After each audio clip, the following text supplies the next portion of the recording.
So ಇದು ಕಾರ್ತಿಕ ಮಾಸದಲ್ಲಿ ಮಾಡುವಂತಹ 365 ಬತ್ತಿಯ ದೀಪ ಹೇಗೆ ಮಾಡೋದು ಗೊತ್ತಾ?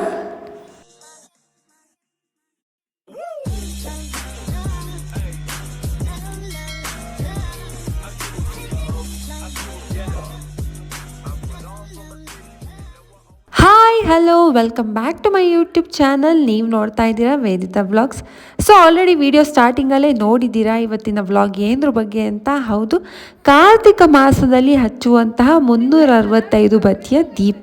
ಸೊ ನೀವೀಗ ಆಲ್ರೆಡಿ ತುಂಬ ವೀಡಿಯೋಸ್ ನೋಡಿರ್ತೀರಾ, ಇನ್ಸ್ಟಾಗ್ರಾಮಲ್ಲಾಗಲಿ ಯೂಟ್ಯೂಬಲ್ಲಾಗಲಿ 365 ಬತ್ತಿ ಇರೋಂತಹ ದೀಪನ ಹಚ್ಚಿರುವಂತಹ ವೀಡಿಯೋಸ್ ಎಷ್ಟೊಂದು ಜನ ಹಾಕ್ತಾನೆ ಇದ್ದಾರೆ. ಸೊ ನಾನು ಇದ್ರ ಬಗ್ಗೆ ಒಂದು ಚಿಕ್ಕ ಮಾಹಿತಿ ಕೊಡೋಣ ಅಂತ ಹೇಳ್ಬಿಟ್ಟು ಈ ವಿಡಿಯೋನ ಮಾಡ್ತಾ ಇದ್ದೀನಿ. ಮೊದಲನೇದಾಗಿ ಈ ದೀಪನ ಯಾವಾಗ ಹಚ್ಚೋದು? ಪ್ರತಿ ವರ್ಷ ಬರುವಂತಹ ಕಾರ್ತಿಕ ಮಾಸದಲ್ಲಿ ಪ್ರತಿ ಸೋಮವಾರನ ಈ ದೀಪನ ನೀವು ಹಚ್ಬೋದು. ಅದರಲ್ಲೂ ಕಾರ್ತಿಕ ಮಾಸದಲ್ಲಿ ಬರುವಂತಹ ಪೌರ್ಣಮಿ ಅಂದರೆ ಹುಣ್ಣಿಮೆ ದಿವಸ ಈ ದೀಪ ತುಂಬಾ ಯೂಸ್ಫುಲ್ ಅಂತಲೇ ಹೇಳ್ತಾರೆ.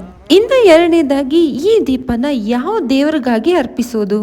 ಈ 365 ಬತ್ತಿಯ ದೀಪನ ಮೊದಲನೇದಾಗಿ ಶಿವ ಹಾಗೆ ಎರಡನೇದಾಗಿ ವಿಷ್ಣು ದೇವರಿಗೆ ಅರ್ಪಿಸ್ತೀವಿ. ಇನ್ನು ಮುಖ್ಯವಾದ ಪ್ರಶ್ನೆ ಏನಪ್ಪಾ ಅಂದರೆ, ಏನಕ್ಕೆ ನಾವು ಈ ದೀಪನ ಹಚ್ಚಬೇಕು? ಈ ದೀಪ ಹಚ್ಚೋದ್ರಿಂದ ನಮಗಾಗುವಂತಹ ಲಾಭ ಆದರೂ ಏನು? ನಾವು ಮನುಷ್ಯರು ಇಷ್ಟೇ ಅಲ್ವಾ, ಯಾವುದೇ ಕೆಲಸ ಕಾರ್ಯಗಳಲ್ಲಿ ಲಾಭ ಇಲ್ಲ ಅಂದರೆ ನಾವು ಏನು ಮಾಡೋದಿಲ್ಲ. ಹಾಗೆ ಈ ಲಾಭ ನಷ್ಟಕ್ಕೋಸ್ಕರ ತುಂಬ ದೇವರುಗಳಲ್ಲಿ ಏನೇನೋ ಬೇಡ್ಕೊಂಡಿರ್ತೀವಿ. ಎಲ್ಲೋ ಹೋಗಿ ದೀಪ ಹಚ್ತೀವಿ, ಇನ್ನೆಲ್ಲೋ ಹೋಗಿ ಇನ್ನೇನೋ ಪೂಜೆ ಮಾಡಿಸ್ತೀವಿ ಅಂತ ಏನೇನೋ ಅಂದ್ಕೊಂಡಿರ್ತೀವಿ.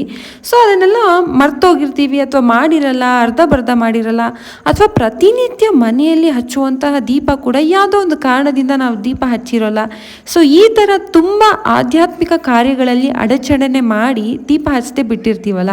ಹಾಗಾಗಿ 365 ಬತ್ತಿ ಅಂದರೆ ಒಂದು ವರ್ಷದಲ್ಲಿ 365 ದಿವಸದಲ್ಲಿ ಎಷ್ಟು ನಾವು ಮಾಡಿರಲ್ವೋ ಅಷ್ಟನ್ನು ನಾವು ಈ ಬತ್ತಿ ಹಚ್ಚೋದ್ರಿಂದ ಅದು ಸಂಪೂರ್ಣವಾಗಿ ಪ್ರಾಪ್ತಿಯಾಗುತ್ತೆ ಅಂತೇಳಿ ಈ ಬತ್ತಿನ ಹಚ್ಚೋದು. ಗೊತ್ತಿಲ್ಲದೆ ಅನ್ಕೊಂಡಿಲ್ಲದೆ ಮಾಡಿರೋಂತಹ ಕಾರ್ಯಗಳು ಅರ್ಧ ಮಾಡಿದ್ರೆ ಈ ಒಂದು ದೀಪ ಹಚ್ಚೋದ್ರಿಂದ ಅದು ಸಂಪೂರ್ಣ ಆಗುತ್ತೆ.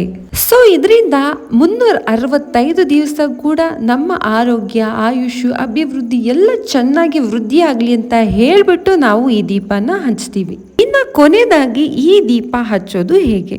ಇದನ್ನು ನೀವು ಕಾರ್ತಿಕ ಮಾಸದಲ್ಲಿ ಬರುವಂತಹ ಯಾವುದಾದ್ರೂ ಒಂದು ಸೋಮವಾರನ ಹಚ್ಬೋದು, ಇಲ್ಲ ಹುಣ್ಣಿಮೆ ದಿವಸ ತುಂಬ ವಿಶೇಷವಾಗಿ ಹಚ್ಬೋದು. ನಾನು ಈಗ ಆಲ್ರೆಡಿ ಹುಣ್ಣಿಮೆ ಆಗೋಗಿರೋದ್ರಿಂದ ಈಗ ನೆಕ್ಸ್ಟ್ ಬರುವಂತಹ ಸೋಮವಾರ ನೀವು ಈ ದೀಪನ ಹಚ್ಬೋದು.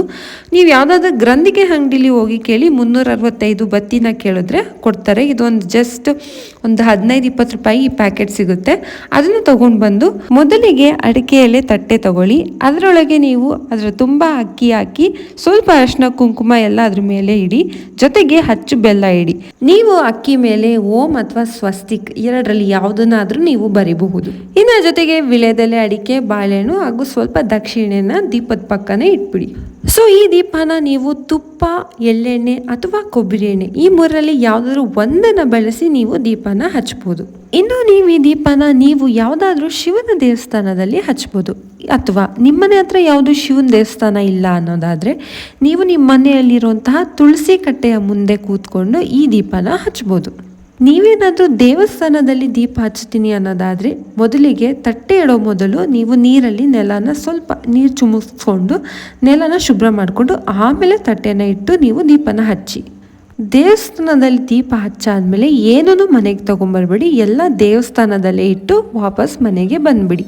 ಅಥವಾ ನೀವೇನಾದರೂ ಮನೆಯಲ್ಲಿ ನಿಮ್ಮ ತುಳಸಿ ಕಟ್ಟೆ ಮುಂದೆ ಈ ದೀಪನ ಹಚ್ತಾ ಇದ್ದೀನಿ ಅನ್ನೋದಾದರೆ ನೀವು ಪೂಜೆಗಿಟ್ಟಿರುವಂತಹ ಅಕ್ಕಿ, ಬಾಳೆಹಣ್ಣು ಹಾಗೆ ಬೆಲ್ಲದ ಹಚ್ಚನ್ನ ಮನೆಗೆ ಯಾವುದಾದ್ರೂ ಬರುವಂತಹ ಹಸುಗೆ ಕೊಟ್ಬಿಟ್ಟು ಇನ್ನು ನೀವು ಆ ದೀಪನ ತೊಳೆದ್ಬಿಟ್ಟು ದೀಪಾವಳಿಗೆ ದೀಪ ಹಚ್ಚೋದಾಗಲಿ ಅಥವಾ ಇನ್ಯಾವುದಾದ್ರೂ ಹಬ್ಬಕ್ಕೆ ದೀಪ ಹಚ್ಚೋಕ್ಕೆ ಆ ದೀಪನ ನೀವು ಬಳಸ್ಕೋಬಹುದು.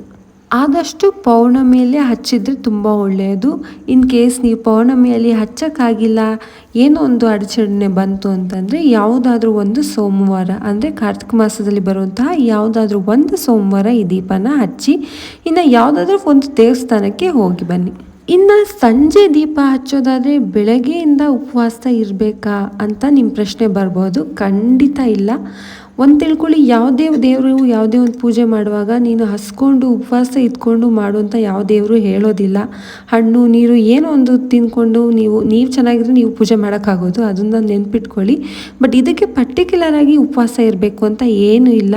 ನೀವು ಸಂಜೆ ದೀಪ ಹಚ್ಚೋದಾದರೆ ಬೆಳಗ್ಗೆಯಿಂದ ತಿಂಡಿ ಊಟ ಎಲ್ಲ ಮಾಡಿನೇ ಸಂಜೆ ನೀವು ದೀಪ ಹಚ್ಬೋದು.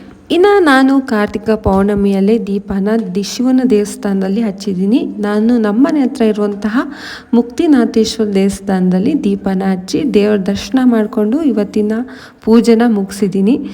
ಸೊ ಇದಿಷ್ಟಾಗಿತ್ತು 365 ಬತ್ತಿಯ ಪೂಜೆ ಹೇಗೆ ಮಾಡೋದು, ವಿಶೇಷತೆ ಏನು ಅಂತ ಎಲ್ಲ ನನಗೆ ಗೊತ್ತಿರೋಷ್ಟು ನಾನು ತಿಳಿಸ್ಕೊಟ್ಟಿದ್ದೀನಿ.